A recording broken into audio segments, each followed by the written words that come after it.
Alimuddinna Indira Gandhi unasasari Indira Gandhi ji araibinati Prime Minister unabu chatpasidida Prime Minister gi sangdom gi guardian duda thariba hai lei mayam punamuk sinase masi ising saiba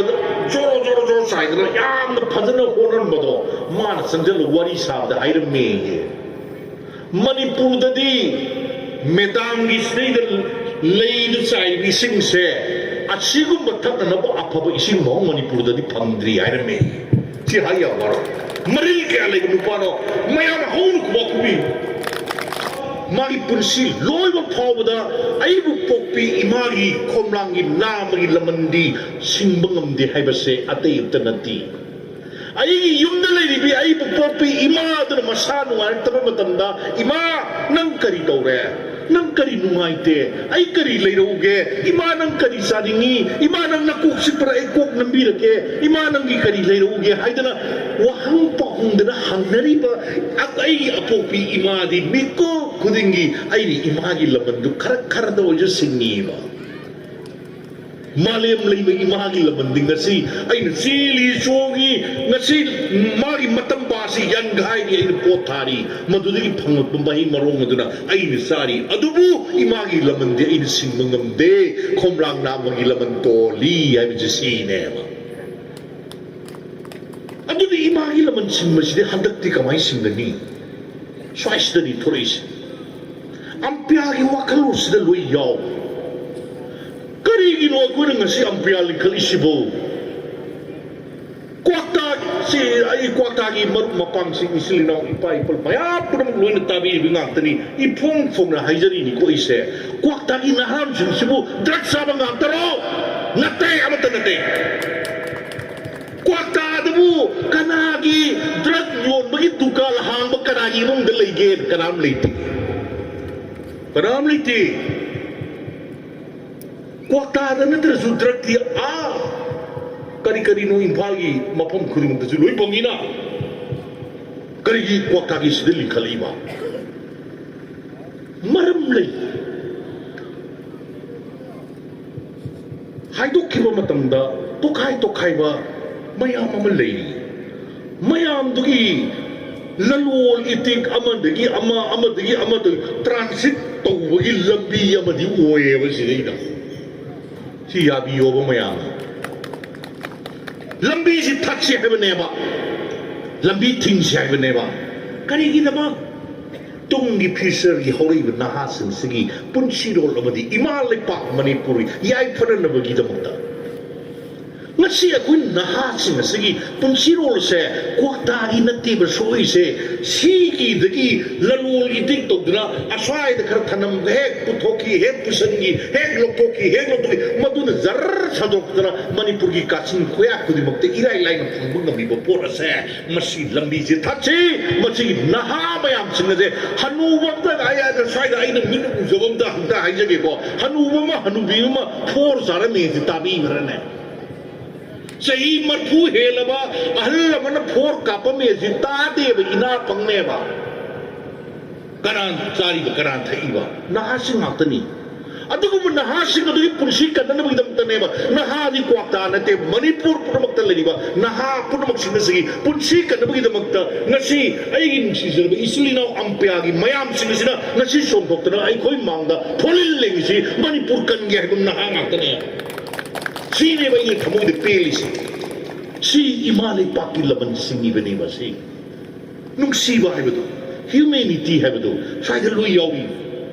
kari marang di da magturo ne ay na kay da bugi ikaw mo oy na kay han sigurwa na tolo pa na pamuzate sikim pamuzate kana ngom da mo no ito dito udo no ngai re no ito si yam bhare da na imphal le kay digi nupa ba la ga sel lupa terapi bro Suk yang aku ini nahasing na sina tauri ba thabang mayam singa sibu thank you na wahim ta haira bro kalli badi imphal le kai ni kalli di kalli badi manipur gi le kai khud mo ni kalli di kalli badi manipur pur makki nahasing na sine nahasing na sigi punsi kallaba matamda ngasai ai na thamjagi ba the youth of today is the leader of tomorrow I say si kalli de abadita kaya chawra thabak no tawise suk chawra thabak asibu krai di lodin si mataga topsan jaram ge ai thabak lebani na sangna di matam longjar roi haigadaba mayam ama sulaini mai tei pangal laiba se ai ko ye setok na yaroi sukses setok na yaroi ai ko I matai ni hofam matai ni ko ai ko punna khunda lai ta bi da bani punna nuksi sanana hominar pani magi culture nga to magi pije nga pai du ti atho po wa pa mamani mio wi thamu gi nuksi ba paring ne du di ngasi ju tatri thukai na ba tat na ba ho na ba kangbu sumarak ta lai na parai na khale kuraki ina lai saba aduguma kuraki isina do khut thingjan bir ka do khut kakkani ko keni nadu togi no set na yaro da ba nung sibagi kangam ama phawa sinyo chapya da ba ai koi achuk naksin da ba sibu kai gi da makta kana gi da makta kai gi interest gi da makta ai koi da singchep thajal pa hobna singchep thajal pa yaroi nakut ken gani kong ngasi sa thum na bi ram ge mai tai pangal hai basina mai ba ngasi nahasing asina doctor oriba engineer oriba tongan ba sinpamda mamai patra thabak tobang ngai ba kanagi mapana no si palamdra gadi ai ngasi saksang maroi aduna ni thawai pangen na ningsing isi manipur gi chief minister roira panupa balaye maitai pangalama ai na maitai pangal hai basi mai waro bra ai muslim haining de begini ko maitai panglai bisi am haining begini ko muslim haining de ko muslim ji lak thok ma le ba ai gonda aduna ni maming phadan tholomi se yam na meaningfully tholomi se adugo batse minister ramba Muhammad Alimuddin se magi matam dane ngasi koi class 10 na tha board ki parikha ga haisi 1974 da parikha thaba mi do metric certificate to marks to DMU Guwahati University na tharangani 1975 tagi Manipur board linkhala kanda ai koi angang sing se ai marksheet mangre ai adu khudong chadre ai adu hangge haba se ngasidi board ki office ta sanjal laga login mak to bu yare pukhai da lobi yare ba mamang ay matam doon di Guwahati tanat sa patarang neba si kanana no likhali se Alimuddin malik halamin si targa di saudra maitei email maitei gi peno akhoi minister mayam lekhe kari wakhal khal kari to birge bami bawo si Manipur University lehi Manipur University JN kari haba JNU Center hayam nini 19 kaya dono IT dara keno oiramgani Manipur University no authority se sikara likalami si ko sikari yogi mamang na mayam pan he mamang na tungdu suke amla e kana na kani to biram ge ba Alimuddin man to dinera akui ime tamning bangang sing lai voice state sigi kana ni back yam na handag na laigra ba akui khudumok sing mama na peruk yolaga mama ring khordagi hangap kogi khari yolaga mahi tamali ba ai isa isu mayam sinasina makata na larik tamge haiba matamda larik tamagad mama ipa kada ba angang tamhan mangam deba mapanda tharaga ngasidi meeting ni Jesus tamyare PhD to Jesus to gare research scholar o Jesus dul hoyare kanana likhlami Alimuddin singyo ai sikata te ko yang razani ko ai no worry gutai Alimuddin na Indira Gandhi unasasani Indira Gandhi ji arrive in the prime minister unu chat pasida Prime Minister gi sangdom gi guardian duda thariba hai lei mayam punumuk singa se masi ising sai ba joro sai da yam na phadana horan bado man sanjal wari sab da hairam me ꯃꯅꯤꯄꯨꯔꯗꯗꯤ ꯃꯦꯗꯥꯝꯒꯤ ꯁꯤꯗꯩꯗ ꯂꯩꯗ ꯆꯥꯏꯕ ꯏꯁꯤꯡꯁꯦ ꯑꯁꯤꯒꯨꯝꯕ ꯊꯛꯅꯅꯕ ꯑꯐꯕ ꯏꯁꯤꯡ ꯐꯥꯎ ꯃꯅꯤꯄꯨꯔꯗꯗꯤ ꯐꯪꯗ꯭ꯔꯤ ꯍꯥꯏꯔꯝꯃꯦ ꯁꯤ ꯍꯥꯏ ꯌꯥꯝ ꯋꯥꯔꯣ ꯃꯔꯤꯜ ꯀꯌꯥ ꯂꯩꯕ ꯅꯨꯄꯥꯅꯣ ꯃꯌꯥꯝ ꯍꯧꯅ ꯈꯨꯕꯥꯛ ꯈꯨꯕꯤ ꯑꯩꯈꯣꯏꯒꯤꯗꯤ ꯑꯍꯜ ꯏꯕꯨꯡꯉꯣꯗꯣ ꯃꯗꯨꯒꯤ ꯑꯠꯃꯥꯗꯨꯅ ꯄꯦꯟꯕꯤꯕ ꯑꯣꯏꯁꯅꯨ ꯁꯤ ꯑꯩꯈꯣꯏ ꯈꯪꯒꯗꯧꯅꯦ ꯁꯤ ꯌꯥꯝꯔꯦ ꯑꯩ ꯃꯁꯤ ꯇꯨꯕꯠ ꯅꯥꯇꯩ ꯁꯝꯒꯦ ꯁꯤꯒꯤ ꯃꯈꯥ ꯇꯥꯛꯄꯗ ꯃꯤꯑꯣꯏ ꯑꯃꯠꯇꯒ ꯄꯟꯖꯔꯝꯒꯦ ꯃꯅꯤꯄꯨꯔꯤ ꯋꯥ ꯇꯣꯛꯊꯣꯛꯑꯁꯤ ꯏꯟꯗꯤꯌꯥꯒꯤ ꯅꯤꯡꯇꯝ ꯂꯥꯜꯍꯧꯗ ꯐ꯭ꯔꯤꯗꯝ ꯐꯥꯏꯇꯔ ꯑꯃ ꯑꯣꯏꯅ ꯃꯃꯤꯡ ꯆꯠꯈꯤꯕ ꯃꯃꯟ ꯅꯥꯀꯤ ꯆꯧꯙꯨꯔꯤ ꯏꯝꯐꯥꯜ ꯏꯁ ꯗꯤꯁꯇ꯭ꯔꯤꯛꯀꯤ ꯃꯅꯨꯡ ꯆꯟꯅ ꯂꯩꯕ ꯀꯩꯈꯨ ꯍꯥꯏꯕ ꯂꯝꯗꯨꯗ ꯄꯣꯛꯄꯅꯤ ꯀꯣꯟꯅ ꯊꯪꯗ ꯈꯦꯇ꯭ꯔꯤꯒꯥꯎ ꯑꯁꯣꯝꯗ ꯆꯪꯁꯤꯜꯂꯒ ꯂꯩꯈꯤꯕꯅꯤ ꯃꯥꯅ ꯍꯤꯡꯉꯤ ꯃꯇꯝꯗ ꯑꯩ ꯏꯁꯥꯃꯛ ꯃꯌꯨꯝꯗ ꯆꯠꯂꯒ ꯋꯥꯔꯤ ꯁꯥꯍꯧꯏ ꯌꯥꯝꯅ ꯅꯨꯡꯁꯤ ꯑꯩ ꯏꯙꯧ ꯍꯥꯏꯒꯦꯀꯣ ꯏꯙꯧ ꯑꯣꯏꯅ ꯀꯧꯖꯒꯦꯀꯣ ꯑꯍꯜ ꯑꯗꯣ ꯌꯥꯝꯅ ꯃꯔꯤ ꯂꯩꯕ ꯅꯨꯄꯥ ꯑꯃꯅꯤ ꯃꯥꯁꯤ ꯃꯅꯤꯄꯨꯔꯤ ꯋꯥ ꯇꯣꯛꯊꯣꯛꯑꯒ ꯏꯟꯗꯤꯌꯥꯁꯤ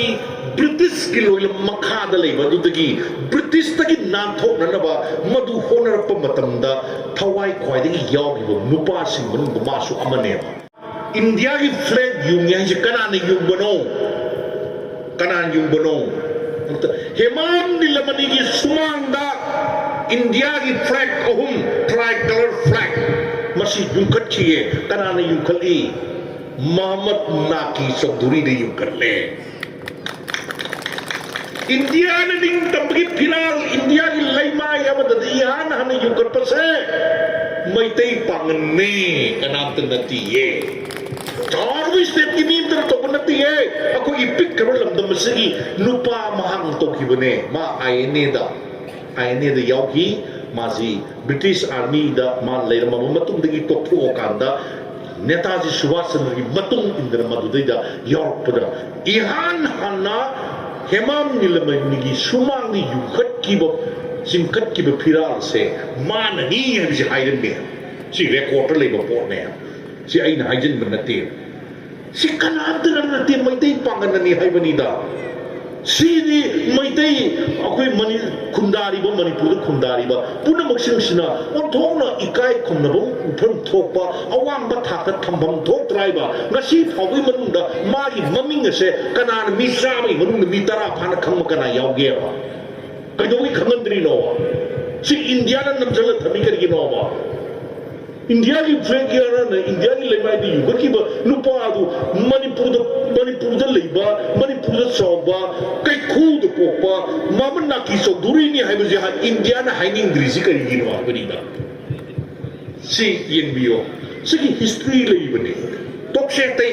ꯆꯍꯤ 3 ꯈꯨꯟꯇꯥꯛꯄꯗ ꯀꯔꯤꯗ ꯁꯦ ꯑꯩ ꯏꯅꯥꯎꯅꯨꯄꯥ ꯁꯥꯃꯨꯅꯒ ꯃꯥꯒꯤ ꯂꯥꯏꯔꯤꯛꯇꯒ ꯌꯥꯎꯔꯤ ꯂꯣꯏ ꯌꯥꯎꯔꯤꯕꯅꯤ ꯁꯤ ꯑꯣꯟꯊꯣꯛꯅ ꯊꯧꯅꯥ ꯂꯩꯔꯕ ꯃꯌꯥꯝ ꯄꯨꯝꯅꯃꯛꯁꯤꯡ ꯑꯁꯤꯅ ꯌꯣꯝꯕ ꯁꯦꯝꯒꯠꯂꯛꯄ ꯃꯅꯤꯄꯨꯔꯁꯦ ꯍꯧꯖꯤꯛ ꯇꯦꯛꯇ ꯀꯥꯏꯗꯅ ꯉꯁꯤ ꯃꯤꯃꯥꯡꯗ ꯑꯩꯈꯣꯏ ꯃꯥꯏ ꯄꯥꯛꯅ ꯃꯥꯏ ꯊꯦꯠꯇꯅ ꯆꯠꯄ ꯉꯝꯃꯤꯕꯅꯦꯕ ꯑꯩꯈꯣꯏ ꯑꯍꯜ ꯂꯃꯟ ꯃꯌꯥꯝꯁꯤꯡ ꯑꯗꯨꯅ ꯑꯗꯨꯗꯤ ꯀꯥꯡꯂꯨꯞ ꯑꯃꯠꯇꯅ ꯐꯨꯔꯨꯞ ꯑꯃꯠꯇꯒꯤ ꯃꯤꯑꯣꯏ ꯑꯃꯠꯇꯅ ꯍꯦꯛꯇ ꯍꯣꯠꯅꯔꯒ ꯇꯧꯔꯛꯄ ꯅꯠꯇꯦ ꯍꯥꯏꯕꯅꯤꯗ ꯑꯩꯅ ꯊꯝꯖꯅꯤꯡꯉꯤꯅꯤ ꯃꯩꯇꯩ ꯄꯥꯡꯒꯜ ꯆꯤꯊꯕ ꯌꯥꯔꯣꯏꯕ ꯀ꯭ꯋꯥꯛꯇꯥ ꯆꯤꯊꯔꯀꯥꯟꯗ ꯃꯅꯤꯄꯨꯔ ꯆꯥꯎꯈꯠꯂꯦ ꯍꯥꯏꯕ ꯌꯥꯒꯗ꯭ꯔꯥ ꯍꯥꯏꯕ ꯃꯩꯇꯩ ꯄꯥꯡꯒꯜ ꯍꯨꯟꯗꯣꯛꯈ꯭ꯔꯀꯥꯟꯗ ꯃꯅꯤꯄꯨꯔ ꯆꯥꯎꯈꯠꯂꯦ ꯗꯤꯕ꯭ꯂꯞ ꯑꯣꯏꯔꯦꯅ ꯂꯥꯎꯕ ꯌꯥꯒꯗ꯭ꯔꯥ ꯍꯥꯏꯕꯅꯤꯗ ꯌꯥꯔꯣꯏꯕ ꯑꯩꯈꯣꯏ ꯄꯨꯟꯅ ꯅꯨꯡꯁꯤ ꯆꯥꯟꯅꯅ ꯄꯨꯟꯅ ꯊꯕꯛ ꯇꯧꯃꯤꯟꯅꯒꯗꯕꯅꯤ ꯇꯥꯁꯤꯟ ꯈꯣꯝꯖꯤꯟꯖꯔꯛꯄꯗ ꯑꯩꯈꯣꯏꯒꯤ ꯑꯝꯄꯌꯥꯅ ꯑꯁꯤꯒꯨꯝꯕ ꯊꯕꯛ ꯑꯃ ꯑꯣꯔꯒꯅꯥꯏꯖꯦꯁꯟ ꯑꯃ ꯂꯤꯡꯈꯠꯂꯛꯇꯅ ꯇꯣꯉꯥꯟꯕ ꯁꯦꯛꯇꯔꯁꯤꯡꯗ ꯃꯤꯠꯌꯦꯡ ꯊꯝꯃꯀꯥꯟꯗ ꯊꯕꯛ ꯆꯪꯁꯤꯜꯂꯛꯏꯕꯁꯦ ꯃꯁꯤ ꯈꯥꯡꯇꯞꯇ ꯃꯥꯡꯍꯟꯅꯤꯡꯗꯦ ꯍꯦꯟꯅ ꯂꯝꯕꯤꯁꯤ ꯃꯥꯡꯂꯣꯝꯗ ꯆꯠꯈꯠꯍꯟꯅꯤꯡꯉꯤ ꯑꯗꯨꯒ ꯂꯣꯏꯅꯅ ꯑꯈꯨꯕ ꯂꯝꯕꯤꯗꯗꯤ ꯆꯠꯂꯔꯣꯏꯁꯤ ꯑꯄꯥꯛꯄ ꯂꯝꯕꯤ ꯁꯦꯝꯁꯤ ꯂꯝꯕꯤ ꯊꯣꯟꯁꯤ ꯂꯝꯕꯤꯁꯤꯡ ꯑꯁꯦ ꯃꯅꯤꯄꯨꯔꯗ ꯂꯩꯕ ꯀꯥꯡꯂꯨꯞ ꯐꯨꯔꯨꯞ ꯈꯨꯗꯤꯡꯃꯛꯅ ꯑꯝꯄꯌꯥꯗ ꯌꯥꯎꯁꯟꯒꯗꯧꯕꯅꯤ ꯁꯤ ꯃꯩꯇꯩ ꯄꯥꯡꯒꯜ ꯈꯛꯇꯒꯤ ꯅꯠꯇꯦ ꯃꯅꯤꯄꯨꯔ ꯀꯟꯅꯅꯕꯅꯤ ꯁꯤ ꯑꯩꯈꯣꯏ ꯈꯪꯃꯤꯟꯅꯁꯤ ꯍꯥꯏꯕ ꯋꯥꯐꯝ ꯑꯁꯤ ꯊꯝꯖꯒꯦ ꯑꯩ ꯈꯤꯇꯪꯗꯤ ꯍꯥꯏꯖꯅꯤꯡꯕꯅꯤ ꯑꯗꯨꯕꯨ ꯃꯇꯝꯁꯤ ꯊꯦꯡꯖꯜꯂꯛꯄ ꯆꯥꯛꯆꯥ ꯃꯥꯡꯁꯨ ꯑꯣꯏꯁꯜꯂꯛꯄꯅ ꯃꯔꯝ ꯑꯣꯏꯔꯀꯥꯟꯗ ꯌꯥꯝꯅ ꯁꯥꯡꯅ ꯃꯇꯝ ꯂꯧꯖꯔꯔꯣꯏ ꯂꯦꯞꯆꯔꯤꯕ ꯃꯐꯝ ꯑꯁꯤꯗꯒꯤ ꯑꯃꯨꯛ ꯍꯟꯅ ꯇꯥꯕꯤꯔꯤꯕ ꯄꯨꯝꯅꯃꯛꯁꯤꯡ ꯏꯀꯥꯏ ꯈꯨꯝꯅꯖꯔꯤꯕ ꯄꯨꯝꯅꯃꯛꯁꯤꯡ ꯑꯩꯒꯤ ꯏꯆꯤꯜ ꯏꯅꯥꯎ ꯄꯨꯝꯅꯃꯛ हाइजगे पुनमक सिंगबु Matang मसदैदा अइना ngkai litera thagat charaga aina ingak asi nonjara kanda ngangjagada wapam khara ngangjaram basida puning sang na khoida na tabiba machuga ai wapam haijagada basu batang mista tubat nate samjari thagat chari